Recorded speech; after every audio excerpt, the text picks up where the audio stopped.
The Susan Brender Show is a radio show online broadcasted on YouTube across the United States and globally. The show features guests who speak about health, spirituality, entertainment, and a host of subjects to enlighten people across the nation. Listen to the show that empowers women and men alike and highlights those who have made a difference. I'm Susan Brender, and this is the Susan Brender Show, and I'm so pleased to have a guest whom I've had on the show many times, and his name is Amos Knoll. Amos started a company, which is really a publishing company, that has produced so many books for children, and, you know, he was inspired, and I'm going to talk a little bit about this, by his grandson, and his grandson must be a big guy now from the last time I spoke to you, Amos, right? 10 years old. In January, he's going to be 10 years old. It's amazing. I mean, time passes and it's incredible. But let's get down to the bare facts. I mean, you know, you've written so many books, but now you're even writing more.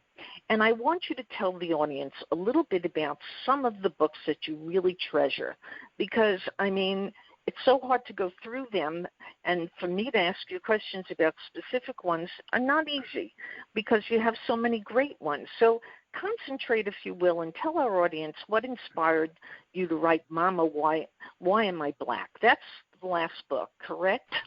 Correct. Yes, it is. So go ahead. No, please go on.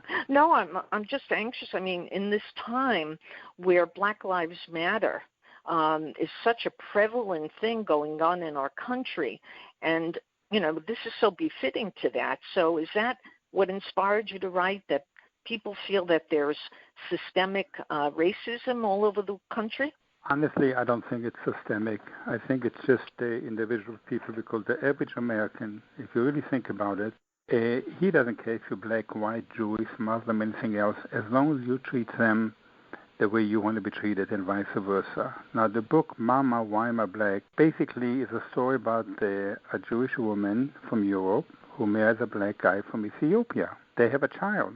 He has blue eyes, red hair, and dark skin. And one day he asks his mother, Mama, why am I black? And she explains to him. And the book, so far, I sent it to different people to get a review. And it's so funny, a lot of white people ask me, he says, who the hell are you to write about black people? You're white. Mm-hmm. Well, my question to them, sounds funny, is, let me ask a question. Do black people have any less pain than we do? Do they eat differently? Do they smile differently? Do they cry differently? Or do they have babies differently? Do they breastfeed their babies the same as any person? So it has nothing to do with colors. So later on in the book, the book, by the way, is almost like a mini history book. It starts off with the boy, of course, asking the mother the question. And at the end, the mother ask him a question, and his name is Iskinder. That name is from Ethiopian, and it means defender of humanity. And she asked him, Iskinder, why didn't you ask me, Mama, why am I white? Because it's half and half. And in this book, like many of my books, in the short stories, I try to create a lot of pictures, and I try to sculpture the words and the pictures as one. That's what makes the book so beautiful. Yeah. And I sent you a few pictures. I'm sure you saw them. So I did indeed, and they're amazing pictures, and they really do depict the situation about why I am black. I mean, when you look at the pictures, you see a European woman with a man of color, and it's now not so unusual. It was unusual at some time, but today it's not, right? No, it's wrong. I give an example. In the book, for example, it starts with Moses basically getting the Jewish people out of Egypt, out of bondage. That's where where it started. Then it goes to King David. King David married a black woman. So they had a child. So there was intermarriage already going back 3,000 years ago. Then they had a child called King Solomon. And King Solomon married the Queen of Sheba. So again you had intermarriage. So the thing about intermarriage, it was nothing new. So here, and I'm describing it with beautiful pictures with it. And tell you something funny. I wanted to get opinions, what people think of it. Most people ask me, Amos, what gives you the nerve to write about black people? You're white. But what I mentioned before, people are people. It's what they're being taught at home by the parents. If your parents teach you to hate all Jews, all black people, all Spanish people, you're going to hate them because you don't know better. So this is really a message to the young generation. And they're only ones, when I send it to black people, I get such beautiful reviews. I was even surprised, where they said to me, Amos, my God, you really got the feeling what we feel like. I understand it because when after World War II, I was born in Israel. We moved to Vienna, Austria, and I know what prejudice means because I was Jewish, and I would fight back. But so a lot of things over here are political, nothing to do with black and white. Most of the black people and white people get along very, very well. They look at each other as people. Yes, you have some morons. Those are people who don't understand. And you'll always have people like that. There's nothing you can do about it, except you got to be very strong. And this is what you have to teach your children. But going back to the book, it's also a mini history book. Basically, it starts with Moses, King David, then it goes to the Civil War. And the Civil War basically was freeing the slaves. And later on, the women's suffrage. It took them 74 years to get the 19th Amendment passed, where women were free to vote. What made the women really outstanding is World War II, because all of a sudden the men had to go and fight. The women were taking over the jobs in the factories, plus they were mothers, which most guys wouldn't know how to do. How do I know it? Because my great-grandson, I'm raising him. I helped to raise him. He's living with me. That's Max. So the women had a tremendous job. So I'm showing a lot of pride in the women, what they have accomplished in there, because today a woman can be a doctor, a lawyer, an astronaut, anything that any man can do. Plus many of them are mothers too. So you're talking about having a hard job. And then it goes, then of course, after women's suffrage 20 years later in the 60s, you have the civil rights movement, like Martin Luther King. We can go through all the names. So I'm also showing parts of that too. And one of the pictures that I like at the end of the book is, let me try to describe it. You see a picture of Martin Luther King, like in the clouds, looking down, and you see the mother, a white woman, with her son in the middle and the father on the other side, walking through a beautiful dirt road with a beautiful color field. That expresses it. And another picture that I love in the book is where you have between the Lincoln Monument and the Washington Monument, full of people, about 250,000, like the March on Washington with Martin Luther King. And inside again, you have in this case Lincoln looking down on the people very proudly. So I try to describe the words together with the pictures. Yeah. Amos, one of the things that's happening, and we're going to talk a little bit about now, and your book is, really at an opportune time because you know what's going on in the news. You read the news, I'm sure, and you recognize that people, they even wanted to destroy the Lincoln Memorial, and there's, all these people looting and doing all kinds of things. If you were to write a book or add something to the book that you already wrote about Black lives, what would you say? I mean, why are they doing that when, society really needs to come together? Black lives, the purpose there, I'm not going to argue for the purpose, but people took control of it. You will always have people that want to have riots or, look, burning, what does that have to do with black lives? People outside, if you want to have a peaceful protest, go for it. Susan, me, Amos, the right to agree and disagree. Today, unfortunately, like when I was a teenager, I was taught we can agree to disagree. You don't have it today. We lost a tremendous value. I'm sure we're going to get it back because the pendulum's going to go from one side back to the other side. So now it's going to slowly turn back because we're breeding a lot of hate today, and there's absolutely no reason for it. For example, when you have a people protesting today, if you disagree with them, or the statues, as you mentioned, knocking them down. Well, part of our history is, look what happened to the American Indian. That was wrong. Look what happened to the slaves. That was wrong. But it's history. What we're trying to do, use today's value, what they had 200 years ago, 250 years ago. If you were a wealthy man, you might not like what I'm going to say now. If you were a wealthy man, a man of means, you were able to have a slave. Hello? Yeah. Right. Okay. That's right. You were able to have a slave. Yeah, it doesn't make sense to me at all. It never did. But that was the lifestyle. Because a human being could be also like you have a cow, you have a dog, like you can have a chattel mortgage. So you can't use our values today and knock down the statue. What's his name? Washington. He was a very wealthy man. He inherited a lot. He apparently was very good to the slaves. Not everybody.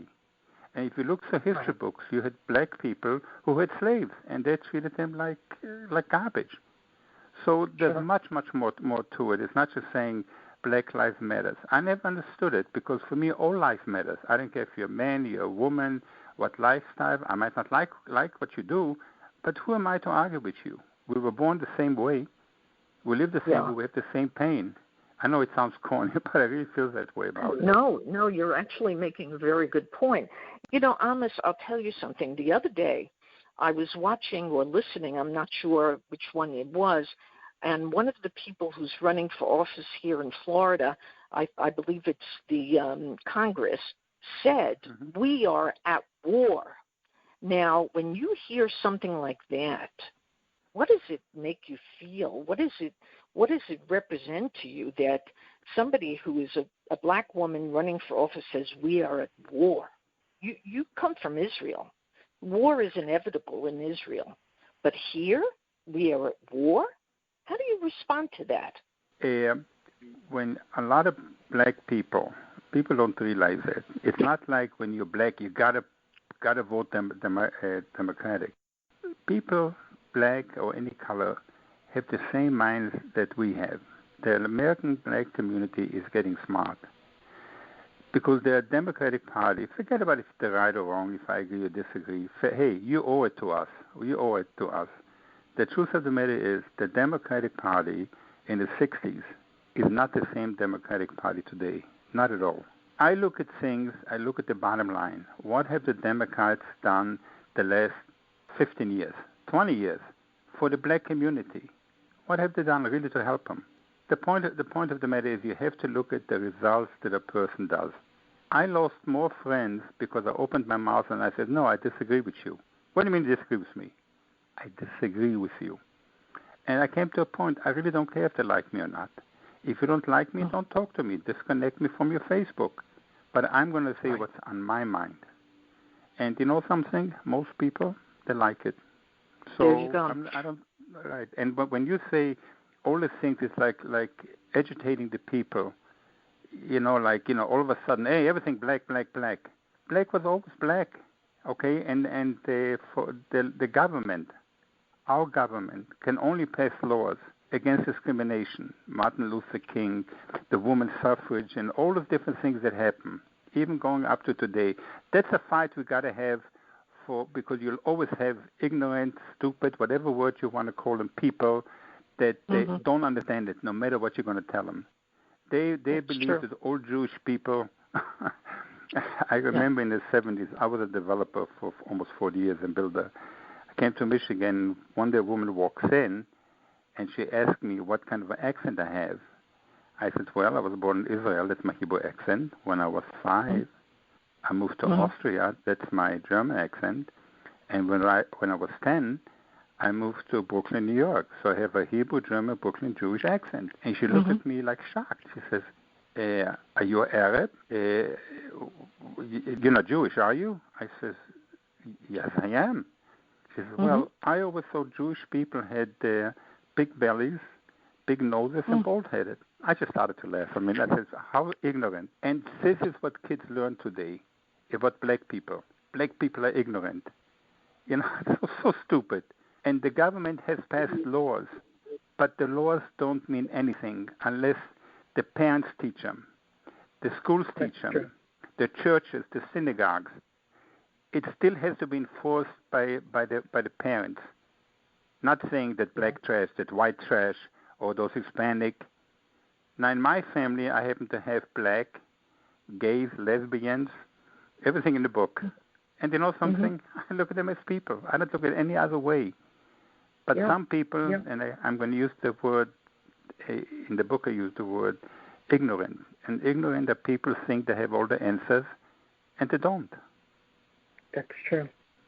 You know, let's move on a little bit. And one of the things that I wanted to discuss with you, Amos, is that you've written some other books that have, every book that you write has a story. And the next book that I'm going to talk about is something that you and I talked about in the past, but it's called The Little Snow Boy. And that book is very interesting because you said the theme of the book is miracles do happen. So when you talk about miracles, what are the miracles? The miracle is that from a piece of ice, a human being was created. It's about a little boy who, a little girl that builds a snow angel, and then she forms a heart and she throws it up in the air, saying every angel must fly, and then she puts it in the heart of the, where the snow angel is. Then all of a sudden comes a very big snowstorm, and in the snowstorm it rolls back and forth.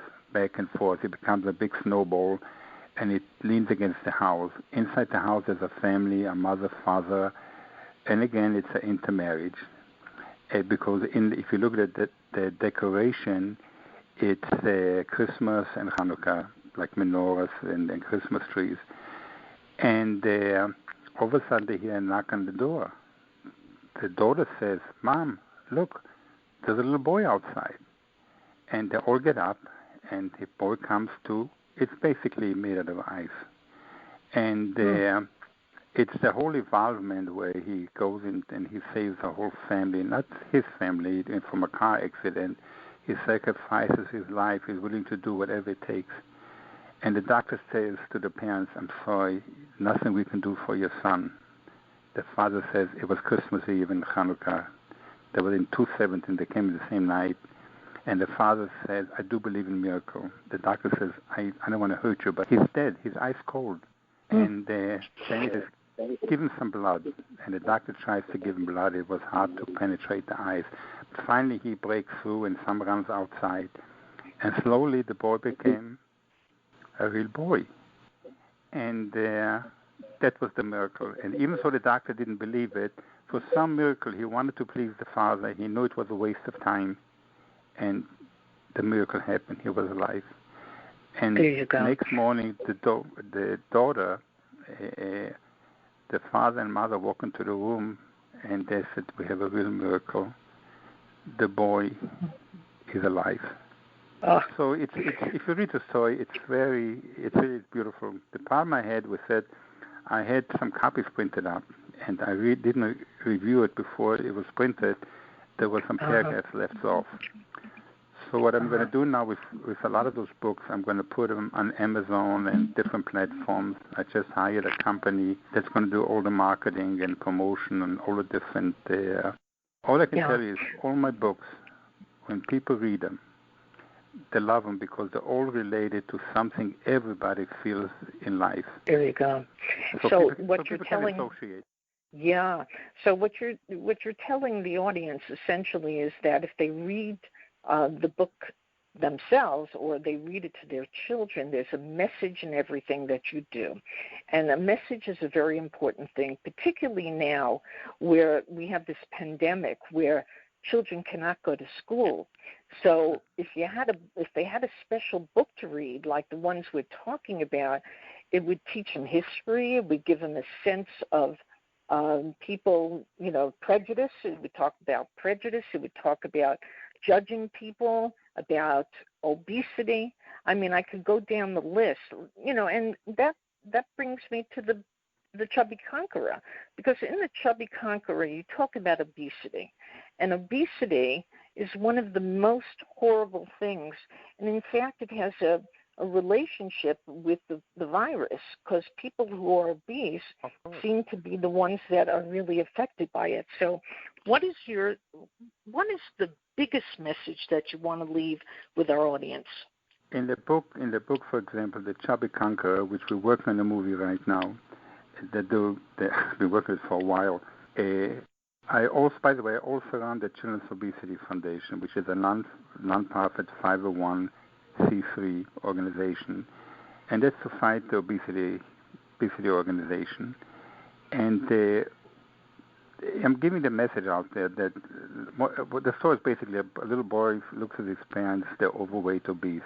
And by the way, in the U.S. right now, you have over 245 million people that are overweight and obese. And in addition, you have about 23 million kids that are obese. And when you're obese, you get the same symptoms as all the elderly people get. They get the gout, sleep apnea, heart enlargement, blood pressure, all of the same symptoms. So it's so unhealthy for them, and they're losing their real life, the potential they have in life. So this book and the movie, I'm sure it's going to be a hit because everybody can relate to it. Even myself. I go up and go down. And yet, one day my wife said to me, Amos, how can you be in front of the podium? I'm 6'4" and I weigh now 260. I lost about 30 pounds. I want to go down more. And she asked, how can you stand in front of the podium, talk to the people, and you're actually obese, going through the statistics? And I said, you're right. So I decided it's easy to preach. Let me follow what I teach the people. That's true. So the book has a message. It has a very simple message. The parents, the family has to work together. You don't have to starve to death. Just eat the right amount of foods. But today, you go to the stores, there's so much salt, so much stuff in that food that it literally makes you obese. And then the parents, every time, hey, they have some more ice cream, have some more. And there's nothing wrong with having ice cream. There's nothing wrong with having a Big Mac if you like it. Not every day, once in a while. So you still have to control yourself. It still is mind over matter and working with the whole family together. You cannot have an obese father and mother and tell the kids, don't eat that, don't eat that. It doesn't work that way in real life. We all emanate from the parent. That's right. And that's true hypocrisy, too. I mean, that's it. And when you give people ideas beyond what they should be doing, you certainly should be a good person for them to follow, not a person who really is a hypocrite, right? Absolutely. Yeah. No, go ahead. No, a few weeks ago I was talking to one of my neighbors, and they were talking about how unlucky she is. I said, why? It wasn't a big deal. I said, look, I was shot. I drowned. I got a knife in my back. I rolled down the hill in the car. I lost a kidney, had a brain operation, broke my legs, and I kept on going. And she said, oh, my God, Amos, you're so unlucky. I started to laugh. I said, no, I'm the luckiest person alive. And I do believe it. I really take this attitude. So it's the attitude you have in life that really is you. Yeah. Amos, you're a person who's very inspirational because you're doing things that other people would like to do, but they, hesitate because they want success, they want to make a lot of money. I mean, I'm sure you do as well, but you also have this passion for writing and sending a message to people. Now, is your grandson going to school now, or is he staying home and working virtually? Right now, I have him at home for a different reason. I would have no problem sending him to school because the odds of him getting it, he goes to a charter school, the odds of him getting it is very, very unlikely, according to studies. But he's living with me and my wife. I'm 77, going on 78. My wife is the same age. So it's what he can bring into the home that I'm concerned about. And but in January, when the new season starts, I think it's going to be pretty safe for him to go to school. That's right. Listen, the point of the matter is we're trying, everybody, you listen to one doctor, he says one thing, you listen to another doctor, he says something else. Today, I asked you, whether your grandson, Max, is staying home and getting education virtually. And if that is the case, yeah, okay, so why is he doing that? And don't you feel that it's very difficult to get a good education if you have to do it virtually? Yes, I do. Because in my case, I do spend time with him because I spend time writing books. So right now I decided to move into his room and make sure he gets done the homework. But when I look at the screen with another 20 kids in a class of 15, they all like yawn and move around. So here I make him work out. I do things with him. But a lot of parents can't do it. If the mother has to be out there at work, he's at home, probably sitting in front of the television or doing virtual. And it's plus the most important thing, you're taking away the interaction. You're taking it away. Yeah.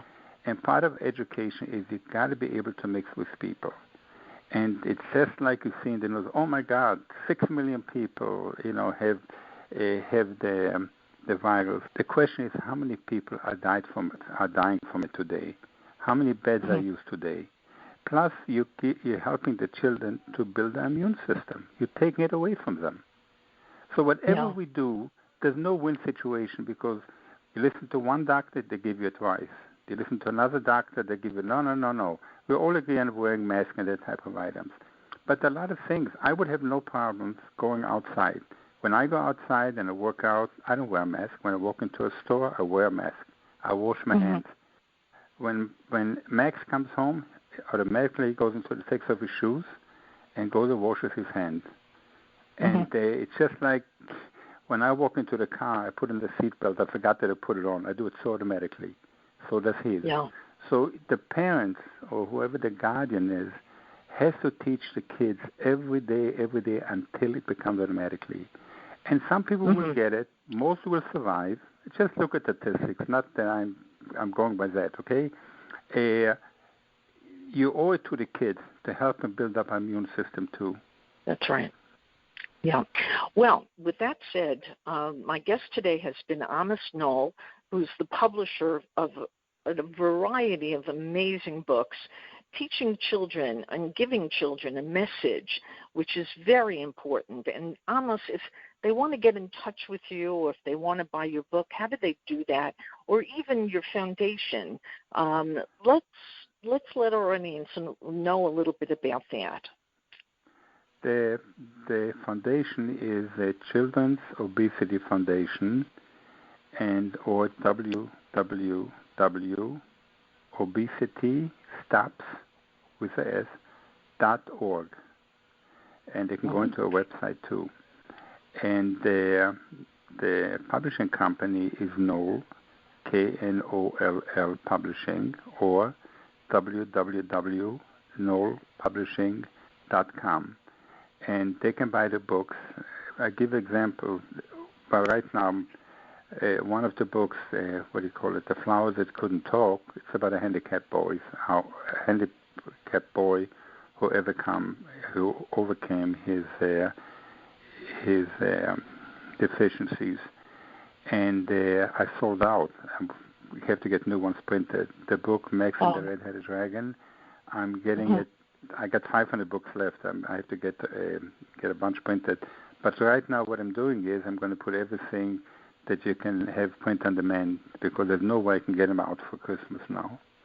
I think the Chubby Conqueror, I got about 2,000 left, but selling hasn't been my problem. It really, what's happening is because of the virus, I've been stuck more at home. I don't really go to book signing events type of things.